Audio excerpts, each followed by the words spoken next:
I am so excited to invite the amazing Robert Yoho to the Goddess Cockles podcast because we're going to dive deep into a juicy conversation today. And I want him to share his story about healthcare corruption.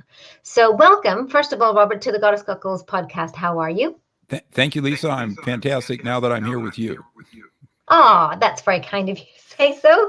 Well, I'm hoping that we're going to have a really possibly kind of juicy discussion today because we're going to go no holes barred. We want to expose some truths here. And this might be, quite heavy conversation. This might be quite information that you won't hear in a lot of places because I want for you to tell the audience like the book that you've created, which is about healthcare corruption and how doctors and governments are really butchering the health and medical the health and medical, there you go, butchered by healthcare. Thank you so much. We're going to talk about that book. But you consider yourself a whistleblower, a healthcare whistleblower, and I feel like that's where we need to be, right? We need to be educating ourselves. We need to pull back that curtain. We need to dive a bit deeper, and I really want to help you to get this message out. So let's just start with a little bit about your story. Like, when did you decide that, okay, now I need to step back from this and expose these things? Okay, so people like me have a lot of different training, but I ended up doing cosmetic surgery most of my career. And I started treating my older women who I took care of with hormones because they felt so bad and because it helped their health so much. And I learned that the approach we have to hormones was corrupted by some unknown sources. And I couldn't figure out why there was so much information about cancer for estrogen and heart disease for testosterone, and progesterone had a black box warning on it also. That's an FDA warning that it was a nefarious drug. And I started diving into that, and I soon understood that a lot of the information that we have about hormone therapy was a pack of lies.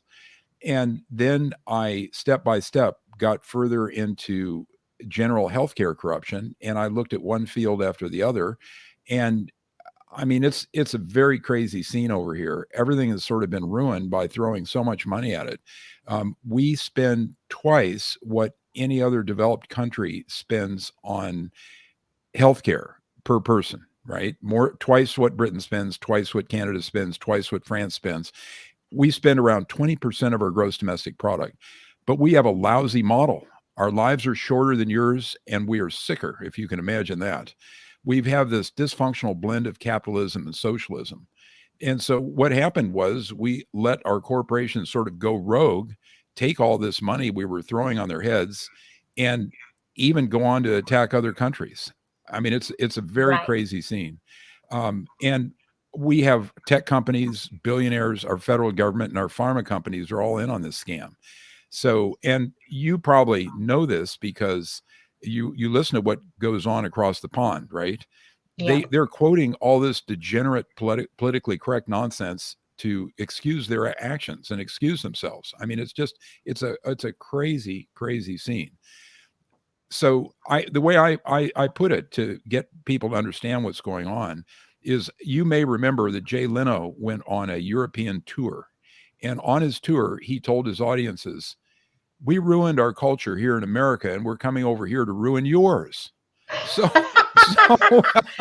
so that's exactly what's happened. I mean, all the genesis of all this nonsense that we've seen is American, but it doesn't mean it isn't happening elsewhere. I mean, we've seen everything from Australia to Canada to the UK, which you guys seem to have regained your sanity. We have regulators that weaponized coronavirus. They funded the whole crazy Wuhan lab in China, and we have proof that it includes email and money trails and even patents.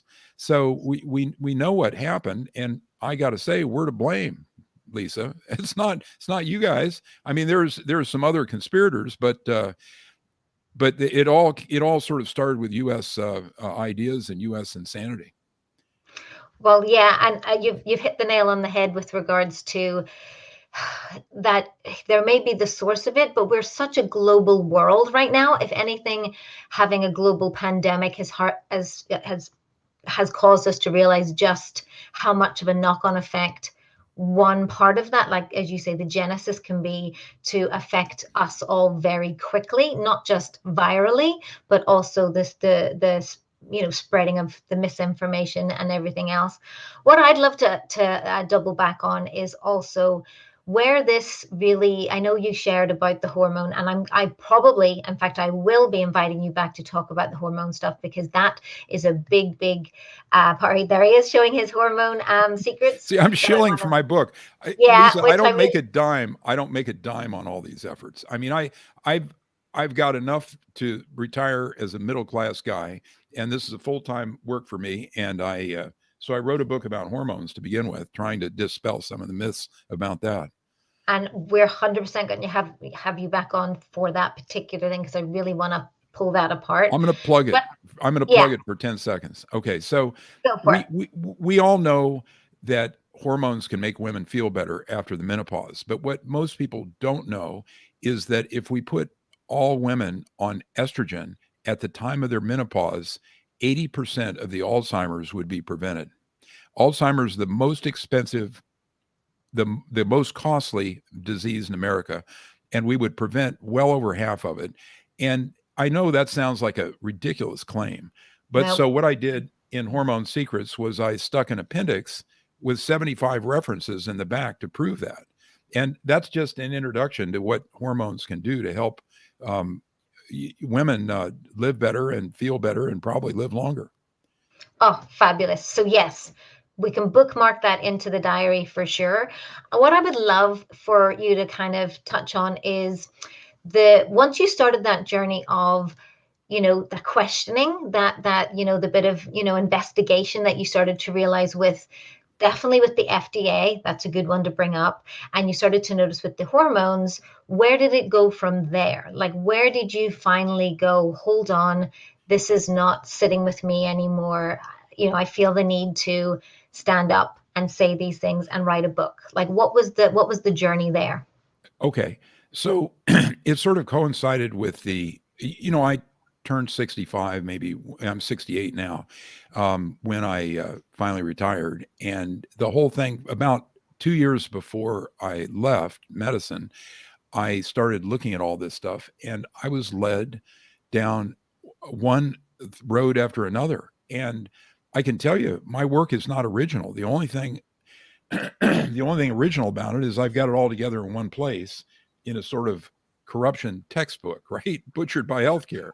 Um, and there's the picture of the guy in the white coat with all the gold in front of him. So that's essentially the original sin of healthcare is we gave it unlimited funding. And this sort of induced the capitalists and the criminals to get involved and cheat and lie and steal and do whatever they could. So I was led to study the insurance industry. I was led to study big pharma. I learned, I mean, the big pharma stories just go on and on and on. I've got about 8 or 9 chapters in Butchered by Healthcare about that. I studied psychiatry, which in my opinion is the most corrupt specialty in America. And then the device makers, which are like orthopedic devices, they're just about as corrupt as pharma. I mean, it's just crazy. They have very little control over what they do, and they sell all kinds of things that don't work.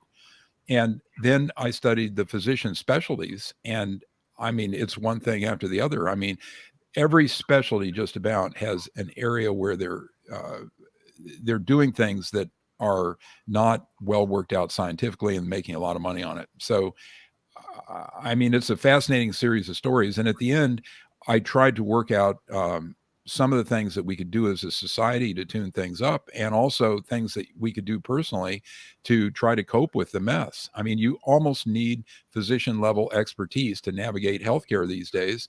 And you know that over there too. It's the same thing. Yeah. Well, I'm glad you touched on the big pharma, because that was one of the things in your book, because I did read your book, loved it.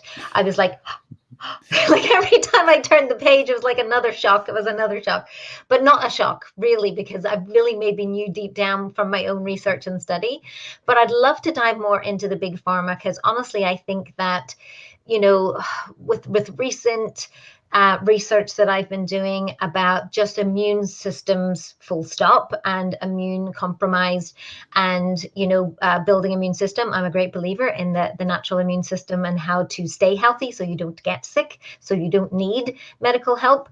But the biggest underlying and common thread through a lot of things, including COVID, was not just comorbidities, like things that were affecting people who got it and why they died from it, but specifically the amount of medication.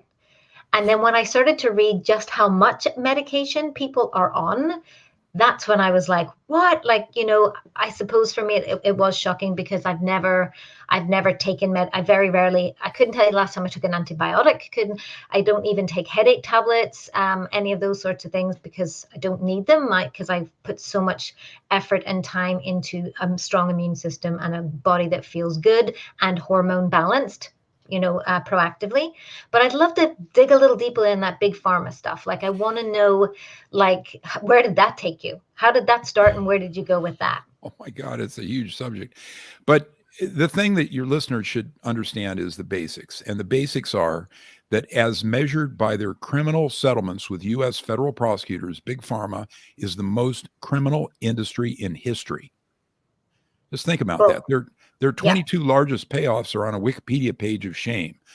I mean, it's just billions of dollars a year. And Pfizer is probably at the top of the list, with Johnson & Johnson and GlaxoSmithKline. They all have individual settlements over $2 billion each. Now, when they settle these criminal cases, right, for bribes, kickbacks, marketing drugs they knew beforehand killed people, after they settle these cases, their stock goes up. They make money every year, year over year.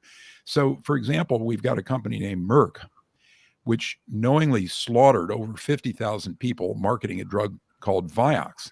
And they got, I think they got the record settlement, but they should have gotten a $20 billion settlement. There are commentators that think that these companies should be taken out altogether. They should be broken up. Their stock should be sold, and their leaders should be put in jail. But that never happens. They just pay these things off. They never admit anything. I've got a quote from Peter Rost, who's a former Pfizer marketing vice president. He said, "It's scary how many similarities there are between this industry and the mob. Obscene amounts of money, killings and deaths, bribing politicians and others. The difference is all these people in the drug industry look upon themselves as law-abiding citizens." That's from his book, The Whistleblower. And there's a Park Davis CEO named Harry Lloyd who said, "If we put horse manure in a capsule, we could sell it to 95% of these doctors." And he was busy selling chloramphenicol, which was an antibiotic that killed many children. So why do you think, and this is where I've really noticed it come forth, that there's this group, or there's this energy, or there's this collective that are just so, the medicine, the science, they're so stuck with the pharmaceutical concept that they don't see any other way, and therefore, in a lot of ways, yes, perpetuate what's happening with the big pharma. Is it just that their marketing machines are that good, or is there something that is, psychologically, like, why do we keep believing it, is what I'm trying to say. Like, why do we just go, oh, well, is it just that their marketing is that good and their legal teams are that good? Well, it's essentially it's the most effective and pervasive propaganda and censorship campaign that's ever been perpetrated in history. It's an unbelievable scene. And the profits from pharma fuel a lot of it, but the insanity is perpetrated by, see, all these companies have ownership in common. I mean, Google and Facebook and all these, the stock ownership is common, and these ideas sort of get around somehow. And so what we're seeing, I'm almost inarticulate when I talk about it, but it's a fantastic blend of cut off stories and manufactured stories. And we know, I mean, when I wrote Butchered by Healthcare, I understood that fake studies and fake news reports had been pharma's standard operating procedure for decades. And so, we all watched that marketing campaign against ivermectin. Ivermectin is the best Right. COVID. What's that? I know, totally. That one is the one that I was thinking of when you Yeah, were talking. all Yeah. the the horse drugs and all that stuff. And Um, it's a Nobel, and it won a Nobel Prize. yeah, Like, it's right? it's non-toxic. It's very cheap, and they didn't want it. They didn't want it available for the perverse reason that if they had a treatment for COVID, they couldn't continue the emergency use authorization. So, I mean, there's a 2020 paper in the Lancet which discredited hydroxychloroquine that was quickly discovered to be faked from start to finish. I always call this the once respected medical journal Lancet, right? The BMJ, British Medical Journal, is still pretty good, but all the rest of the big four, big five medical journals are just shilling for pharma. And they're just, they're just prostitutes. And it's so hard then as a layman, so to speak, to be able to ferret this out, No, because it's really this hard. is why so many people go, but it's in this journal, or it's being cited on the news, or my I get this one a lot. My son, my brother, my cousin, my sister is a doctor, and she says, versus, what it's like, how do we trust? How do The we find trust the again with strangest thing, hospitals? the Yeah. strangest thing about this pandemic of misinformation, and it's misinformation that's foisted on us, right? Is that the most educated people seem to be the most vulnerable to believing authority, and the doctors often are completely blue pilled about the whole thing. Do you guys talk about red pill and blue pill? Yeah, yeah, Okay, yeah. well, we've seen the Matrix, Lisa, and Right. we can't look back. So We let me can't look back. explain. I never took the pill. I think that's from the very onset of this, and we're actually going to have another conversation with someone in the podcast in a few weeks, where we're going to talk about that as we're as wellness professionals, as fitness professionals. I just never saw it. It never made sense to me from the day hour one. I've never worn a mask. I'm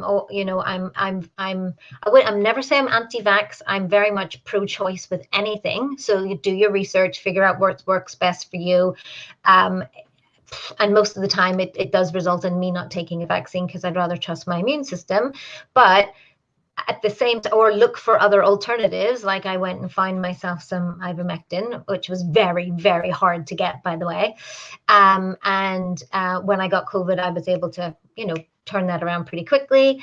But for me, as you said, red pill, blue pill, that's what makes it really hard, is because, you've got the propaganda machines, you've got the legal teams, the marketing teams, and it's so hard for most of us, because where do we put our trust? Where do we put our yeah, where do we put our trust? How do we know what is right for us and what's not? So what I'd love, just before, because I really want you to answer that and give us some actual tips, because I know you have that in the book too. So we're going to do that. But before we do that, I want you to talk a little bit about, if you could, about cancer specifically. I know I'd love to talk about the mental health if we have enough time, but I know you covered in the book about cancer treatments. And just because, it's still, other than heart disease, it's pretty much the second biggest killer of women, I would say, cancer. And Alzheimer's is really big for women too. And I know you touched on that, but I really wanted you to talk about cancer a little, and the myths, truths, and what you were able to see. Okay, so the cancer doctors have a rough job. They deal with people who are dying often, and they deal with diseases that have poor treatments. Basically, we have about 5 to 7 cancers we can treat, and the rest of them, they give them toxic chemotherapy, and they claim that the tumors are shrinking or something else, but it doesn't significantly prolong lifespan, right? But that's not the bad part. The bad part is that cancer doctors have been permitted to take kickbacks from prescribing cancer drugs. Now, if you and I were doctors and I gave you a drug and said, look, retail this and take 20% off the top, in America, that would be a crime called capping, and we could both go to jail for a felony, right? But there's somehow been an exception given for the cancer doctors and the industry, whereas the industry is allowed to give them 20% off the top of any drug they sell. So this is what we call a conflict of interest, right? That's the kind way to put it. It's actually a bribe, in my opinion. It's a kickback. But it's not technically defined as that, and it's legal in the United States. It's not well known by the other specialties, but the cancer doctors their income has escalated dramatically, and their goal is always to get a room full of Barca loungers and have their cancer patients come in, once a week or whatever it is, and get these medications, which average at least $100,000 a year, which they get 20% of. And in fact, some of the shots that they give out cost $10,000, and in 3 minutes the doctor can make $2,500 or $2,000 because that's 20% of 10,000. So and yeah, it's very sick process, scene. there's no evaluation as to what works, right? Well, because they get paid either way. Yeah, they get paid either way. We have studies about these drugs, but there's a good rule of thumb that you should never use a drug that hasn't been on the market 8 years. That's worstpills.com. A Ralph Nader affiliate group has that on their website.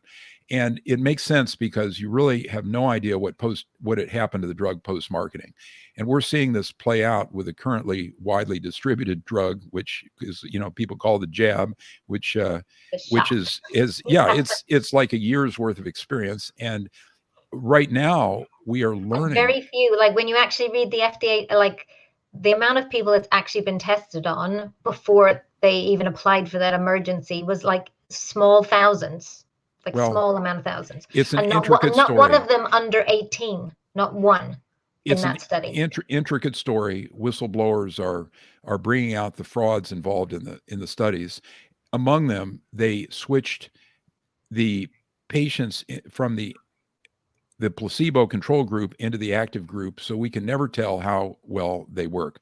But the post-marketing studies, they've been done by our VAERS system, the vaccine adverse event system. And more recently, in the last 3 days, I mean, this crazy scene, the news is new every day. Every week, there's these stunning revelations. But one of our senators had hearings about the military database, and these are not voluntary reporting. They're 100% of the complications of the military people, which are reported on a robust database, right? Yes. And the whistleblowers are coming. Have you heard about this? No, I'm really excited. It's stunning. I watch VAERS a lot, and I would follow the VAERS studies. Well, this one's exciting. This is much more clear than VAERS because it's 100% of the problems get reported and in great detail. And what we found is that there are a panoply of diseases that have gotten much, much worse in the military. Now, we know that the mortality or the overall deaths in the United States have increased by about 40% in the year that the vaccine has been deployed, right? That we know from insurance company data, and that is robust too. It's millions of people.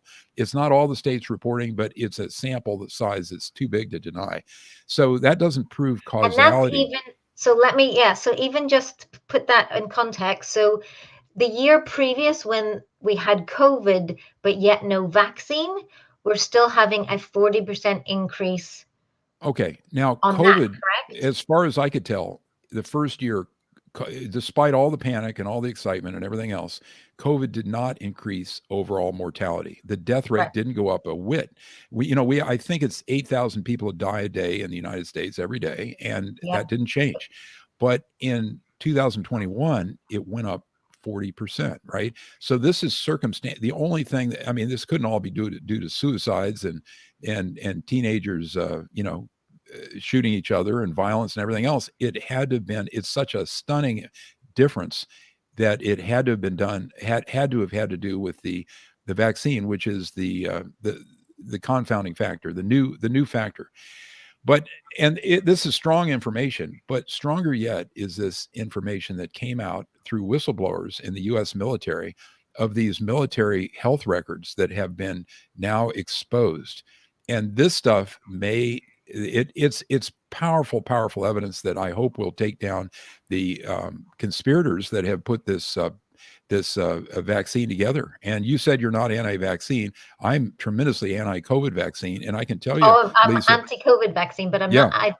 I don't say I'm across the board. Well, let's chat Well, about that for a second. These yeah. guys have not put out a vaccine that's worth anything in the last 20 years. Okay, so we got the flu vaccine, which is widely used in US and Europe, which is worthless. You can go to Cochrane Reviews and understand that the flu vaccine perhaps decreases the flu symptomatology by a few hours, and it has no preventive effect against serious diseases like pneumonia, right? So it's worthless and has been $100 billion effort over the course of all the deployed years. And the UK has been bullied into stockpiling flu vaccine, and it's usually last year's flu vaccine, just as these most recent jabs are, last months or 6 months ago. In theory, they're viable against those things. And point of fact, they never were any good against anything.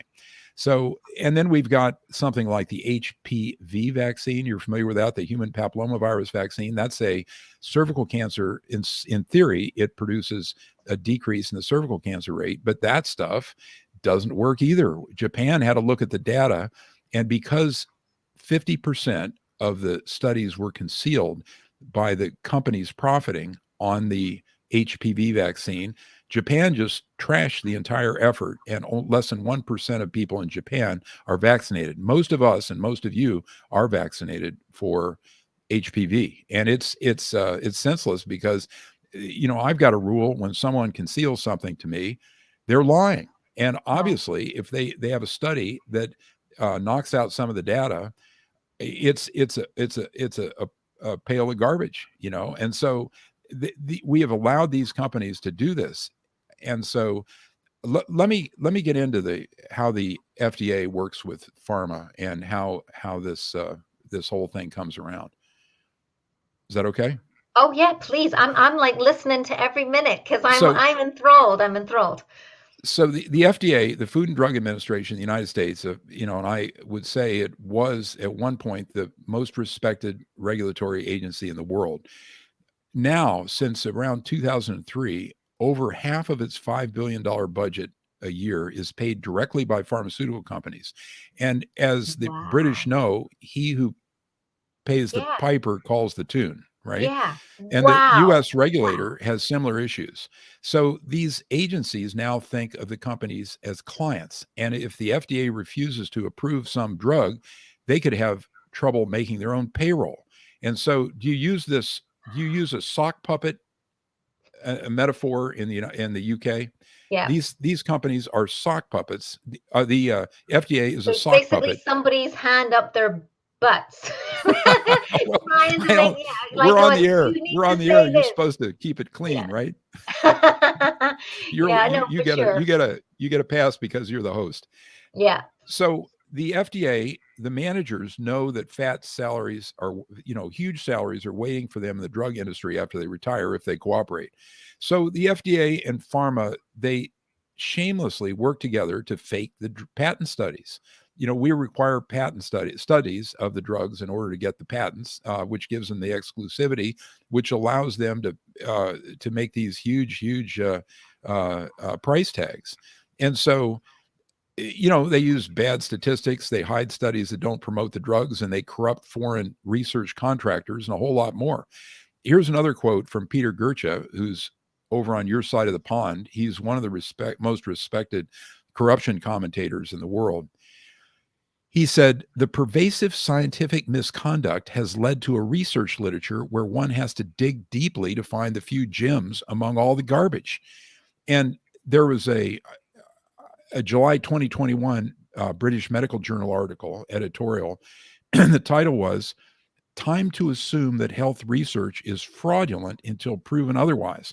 So this goes to your questions about what do we believe now? And I look at a news source like CNN or even the Wall Street Journal, and I don't waste my time on it.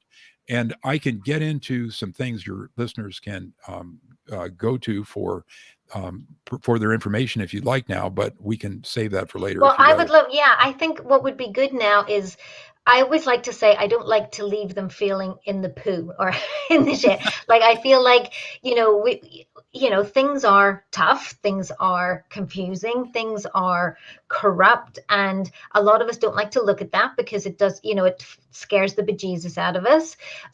So if we're just going to be like, okay, even if we're not taking on all of this negativity in terms of the energy of it, we do need to take some responsibility. We do need to take action ourselves.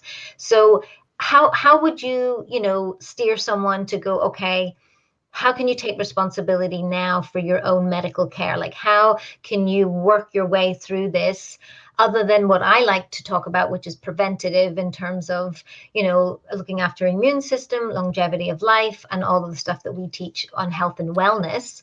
But I would love, what can they do? What can somebody actually do or feel like if they're taking back some control for themselves? Good question. Now, the first thing, we're we're a little bit on a different sides of this divide, right? I'm a standard model, and you're an alternative person. And what I always say, and I think we have more in common than we think. But Right. what I always say is that just because there are problems in aircraft design, that doesn't mean that magic carpets fly. Right. So And sorry, also, I apologize for that, Lisa. no, but also it doesn't exclude it. I always think Yeah, that there should be like an orchestra or a partnership of things. no, I agree. So it's not saying that that one is better or this one is worse. People will find their own team. They'll find their own team for their wellness. And I think that wellness needs a team, whether that be from, biology, the biochemistry, to structural, to mental health, to whatever, right? Yeah. So I always think that, and I think sometimes that can even be an issue, that people think it's either this or that, versus it can be if you have a team and you understand what you're doing with that team and everybody else understands what they're doing with that team, then it can work as an orchestra rather than it Yeah. be No, yeah. I have that cute soundbite, and I apologize for that. But the more I study this stuff, the more I see therapies for cancers and all kinds of things that are being suppressed because they're not big money makers. And for example, there are some theories that hyperthermia, or getting your body temperature up to 103 or 104 degrees multiple times a week, has wonderful health effects. And in fact, we have Swedish sauna studies where these people that are in the sauna 5 days a week, they have very few problems, and they live longer and they feel better. And it's better at 5 days a week than 3 days a week. So, and then there are people who treat cancer by carefully monitoring their temperature and putting them in hot boxes. So, I mean, who knows about that? I don't know whether the studies are any good. But let's go on to the listeners' resources quickly. And there are wonderful things that we have that we didn't have 3 or 4 years ago, or certainly 5 years ago. The first thing is Trump. For whatever you think of Trump, he did one thing that was really, really good, and that was he made a proclamation, or whatever they call them, an executive order, that doctors could consult virtually for any patient without being censured by their medical boards. Right prior to this, we were the standard of care was to do a good faith physical exam or an in-person exam, and there are virtues to that, because an experienced doctor can see things in a second in person that he can't see over the telephone. But Trump even let him talk on the phone and treat people, and that was considered reasonable in the time of COVID. So, and I think that's been continued, and it probably is reasonable standard in UK and the rest of the world too. And the other thing that we have is we have virtual consultations. And for a few hundred or a few $1,000s, you can freaking go to Stanford. You can talk to the smartest guy in the room, right? And I'm not saying that all these academics are perfect, but they frequently have more of a clue than the local doctors. And if you have an unusual problem, you can get a consultation elsewhere and then have that doctor supervise or manage your local doctor, because everybody has the same resources. The medications are available everywhere. It's just how you use them and what's the next step. And the local doctors usually don't want to stand in the way of somebody from Harvard who tells them to go down to the corner store and buy some ginseng or whatever it is. That would But be. also, I think there is this thing of, general practitioner versus specialist. And for us, yes, because our healthcare, she says in quotes, is free. We just think that they should be the people giving us the information. Quite often, we don't value or place a value ourselves on spending the extra time, money, and effort on shortcutting that system, because obviously our referral based system is mental in terms of delay, especially now with COVID being in there as well. So physio, I have a friend who's got broken ribs right now, a broken floating rib. He's been in pain constantly for 3 months. Finally got on the other side, but I'm like, are you getting any sort of physio for that, or any sort of rehabilitation? Like, how do you get, it's putting a lot of pressure on one's whatever. So for him, it was like, yes, he has gone down our traditional route, but now he's like, nah, I'm going to seek it out. I'm going to get some referrals from people who I know who are physios in this field and X, Y, and Z. So, they are going what we call going private and taking control of that, because they can seek out those experts. And as you say, some of them will do it on the phone. They'll do it via, a lot of my healthcare practitioners do things on the phone right now. So that's amazing that we have that access, and that we should avail of it, and not just assume that the path that we have that's free, or, the system as it's written is the best system for us. Well, I I hate to quote an American movie, but it seemed to have some elements that some people might call British humor, right? And I don't know whether you remember this kind of bad science fiction movie called Waterworld. And Yes. what they said in Waterworld was, let's see if I remember. There's nothing free in Waterworld, so there's nothing free in our world either. You pay for it one way or the other. Yeah. So, Yeah. what are the resources your listeners can go to get better information? Right. That's the quick question that I'm gonna point them in some directions, and you can use the links, or they can Yeah. you If can you go could to your send me the website. links, that would be great. And I'll put it on our show notes. So this thing, are you familiar with this book? Yes. Okay, so this book is a worldwide bestseller. It's So the probably. book, he's just for us that are listening, the book that he's holding up is The Real Anthony Fauci by Robert Kennedy. Yeah. Yes. And so this thing has been a worldwide bestseller. It's probably the number one worldwide bestseller, but it's not supported by the quote mainstream media, unquote. So it's not. It's claimed that New York Times has obscured their mechanism for determining what is the number one bestseller, and I'll bet it's still the number one bestseller. This thing has 6,000 or 7,000 5-star reviews on Amazon. And it tells the story of the pandemic from start to finish, and is the easiest single doorway for your listeners into the truth about this stuff, if they are already into the podcast, which I'm going to get to in a second.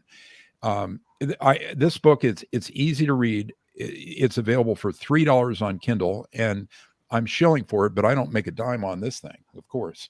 So the other sources of information, if you like podcasts better, RFK Jr. has a podcast on children's health defense, which is his platform.